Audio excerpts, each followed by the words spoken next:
sa vie n'a été qu'une succession de trahisons, ce qui l'a rendu méfiant envers tout le monde, c'est pourquoi il refuse de faire confiance à quiconque, même face à ceux qui l'entourent. Une dispute éclate, révélant la douleur et la frustration accumulées. Jacques, blessé et en colère, refuse de croire à l'innocence de l'autre, tandis que cette dernière tente désespérément de se défendre. La tension monte, symbolisée par les papiers qui tombent au sol et le silence lourd qui s'installe. Son passé douloureux se dévoile, trahi par sa femme infidèle, il a divorcé et perdu la garde de son enfant, jugé immature, seul dans un appartement délabré, il rumine sa colère en fumant, incapable de comprendre pourquoi il est toujours celui qui se fait trahir.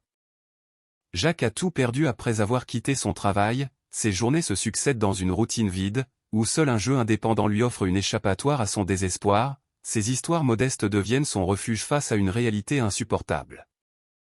Jacques se plonge dans son jeu préféré, un univers où il incarne un noble chargé de gérer son domaine. Cet échappatoire lui permet de s'évader de sa réalité morose. Le titre du jeu, Survival Strategy of a Corrupt Aristocrat, résonne comme un reflet de ses propres luttes intérieures. Le jeu le captivait par sa difficulté, où le défi consistait à soutirer de l'argent aux habitants sans les tuer. Cette tension constante le fascinait au point qu'il remplit un carnet entier de notes stratégiques pour progresser. Jacques est né dans une famille de barons ruraux et se distingue par son intelligence, ses talents au combat, ainsi que sa maîtrise de la magie. Cependant, ses compétences exceptionnelles attirent la jalousie et la méfiance, le transformant en cible. Même ses propres serviteurs finissent par le trahir cruellement. Coincé, Jacques commence par exécuter sa fiancée infidèle, puis, il se déchaîne et assassine ses propres parents. C'est le résumé brutal de l'histoire qu'il découvre. Une douleur fulgurante envahit sa poitrine, le laissant à terre, suffocant. Il refuse d'accepter son sort et se demande s'il va vraiment mourir ainsi. Dans une fin aussi misérable, le désespoir s'empare de lui tandis qu'il contemple l'inévitable. Dans un dernier souffle, Jacques exprime un souhait pour une éventuelle prochaine vie. Son regard se trouble alors qu'il entend des voix familières l'appeler, ravivant des souvenirs flous de son passé. Le carnet de notes stratégiques, symbole de son combat, reste à ses côtés, brillant d'une lueur d'espoir. Une jeune femme au rôle inattendu supplie le jeune maître de reprendre ses esprits.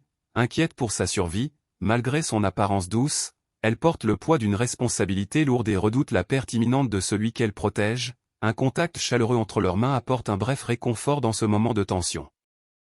Jacques ouvre lentement les yeux, surpris de sentir la vie revenir en lui.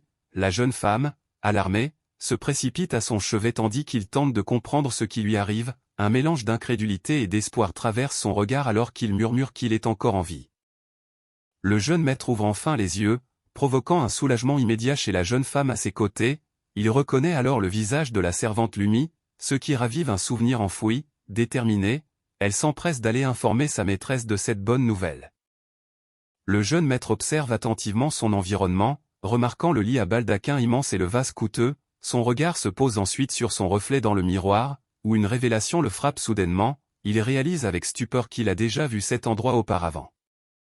Le jeune maître se demande s'il a vraiment été réincarné dans le monde de Survival Strategy of a Corrupt Aristocrat. Cherchant à confirmer son identité, il demande à la servante de lui révéler son nom. Cette dernière, surprise, murmure qu'il s'agit bien de leur Jacques.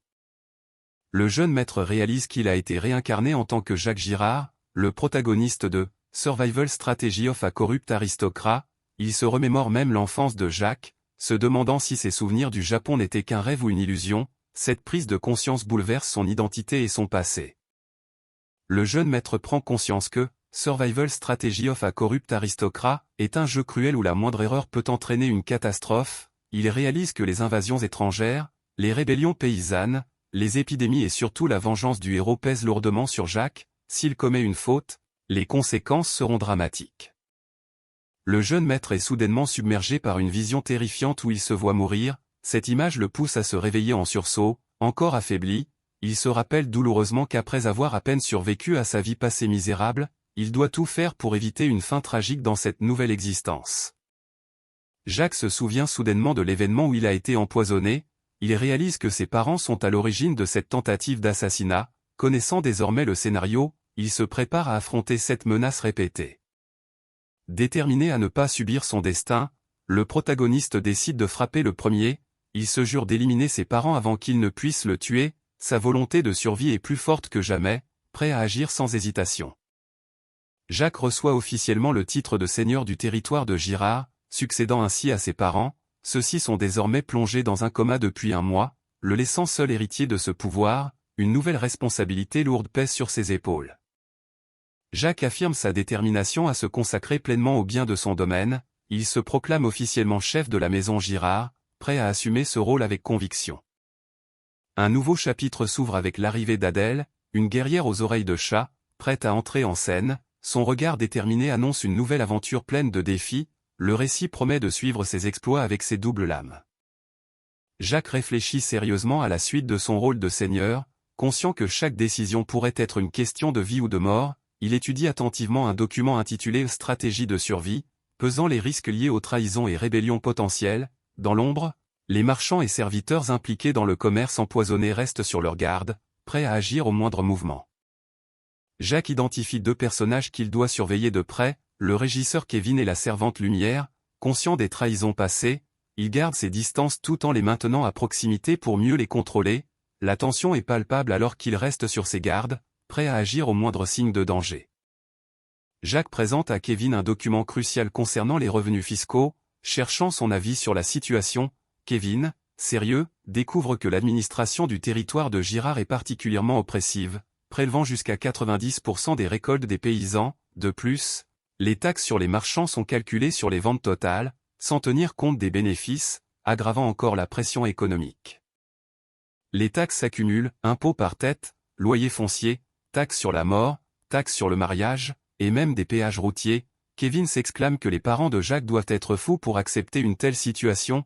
Jacques réalise qu'avec une telle pression, une rébellion semble inévitable. Le héros surgit soudainement, brandissant son épée avec détermination, prêt à éliminer son adversaire. Ce dernier, surpris, tente de se défendre tandis que la tension monte. La confrontation semble inévitable. Jacques admet qu'il ne peut pas se débarrasser immédiatement de Kevin, car son absence empirerait la gestion du domaine. Il propose alors de réduire les taxes pesant sur les paysans à 60%, d'imposer les bénéfices des marchands plutôt que leur chiffre d'affaires, et de supprimer les taxes sur le mariage et la mort. Face à ces propositions, le seigneur réfléchit sérieusement à abolir ces impôts, tout en ordonnant de vendre les objets d'art et de redistribuer une partie des revenus au personnel de maison. Kevin accepte avec respect la responsabilité qui lui est confiée, jurant de tout faire pour gérer la situation. Jacques observe cette scène avec attention, tandis qu'une servante apporte du thé au jeune maître, apportant un moment de calme après les décisions difficiles. Le jeune maître demande à ce qu'on cesse de l'appeler ainsi, préférant qu'on utilise son nom de famille en contexte formel, ou son prénom autrement. L'aîné, surpris, cherche à savoir s'il y a autre chose à discuter. La servante, attentive, acquiesce respectueusement aux nouvelles consignes. La servante semble soudainement surprise, tandis que le jeune maître savoure calmement son thé. Un document posé sur la table attire leur attention, mais elle préfère ne rien en dire quand il lui demande ce que c'est. Le jeune maître, tout en sirotant son thé, demande la date du jour. Intrigué par un rapport, la servante lui répond avec précision qu'il s'agit du 3 août, année 647 du calendrier royal. Soudain, il se lève brusquement, renversant des papiers et surprenant la servante. Le jeune maître annonce brusquement qu'il part immédiatement pour le village 3, laissant la gestion des affaires à Kevin. Surpris, la servante s'inquiète de ce départ précipité. Dans le couloir, le personnel apprend la nouvelle avec étonnement, se demandant ce que cette décision implique. Le jeune maître chevauche à toute vitesse à travers la forêt, concentré sur sa mission. Il évoque l'importance capitale de recruter un personnage incontournable dans ce jeu, le plus puissant épéiste maniant de lame. Un petit village est attaqué par des monstres, et un épéiste maniant de lame arrive pour défendre les habitants. Alors qu'il combat férocement, un enfant est pris en otage. Finalement, contraint à la reddition, l'épéiste est tué, mais le jeu continue malgré sa mort, perturbant toutefois le déroulement des événements à venir. Les invasions, les raids et les assassinats se multiplient sans la présence de l'épéiste aux deux lames. Sans lui, il est impossible de terminer le jeu. En d'autres termes, ne pas réussir à le recruter signifie la fin de la partie. Alors que notre héros avance, un groupe de cavaliers le rejoint en urgence. L'un d'eux explique qu'il a été envoyé par Sir Kevin pour l'accompagner. Les compagnons évaluent rapidement cet homme, le considérant comme un simple soldat de bas niveau, facilement remplaçable.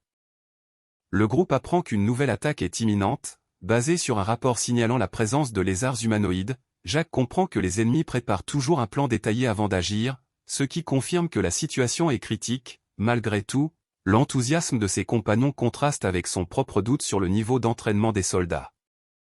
Une épaisse fumée s'élève du village numéro 3, signalant un incendie en pleine expansion.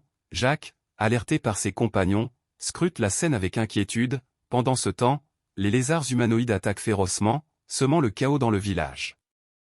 Jacques déchaîne une puissante énergie noire qui semble figer son adversaire sur place, son regard déterminé trahit la maîtrise de ce sortilège d'ombre, tandis que la jeune fille aux oreilles de chat observe la scène avec attention.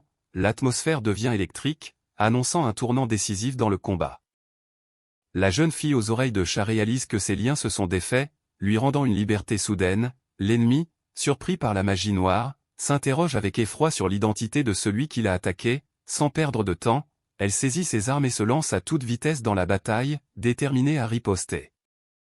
Libérée de ses entraves, la jeune fille aux oreilles de chat fonce avec une rapidité fulgurante vers son ennemi, son regard est empli de détermination tandis qu'elle porte un coup décisif. Le lézard humanoïde, surpris, ne peut que constater l'attaque imminente. Dans un tourbillon d'énergie, la jeune fille aux oreilles de chat déchaîne une attaque rapide et puissante. Le lézard humanoïde, pris au dépourvu, tente de réagir face à cette offensive fulgurante. L'intensité du combat atteint son paroxysme dans ce choc explosif.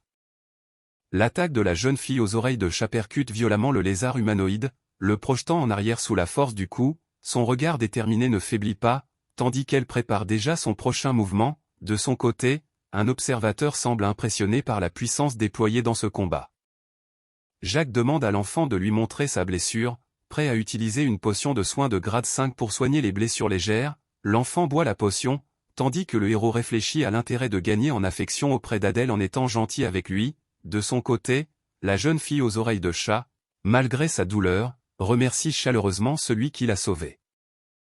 Jacques se présente comme le seigneur de ces terres, provoquant la surprise de la jeune fille aux oreilles de chat. Malgré son respect, elle doute qu'un véritable seigneur se trouve dans un endroit aussi reculé, ce qui la fait rire avec incrédulité. Jacques, de son côté, semble un peu mal à l'aise face à ses propres vêtements.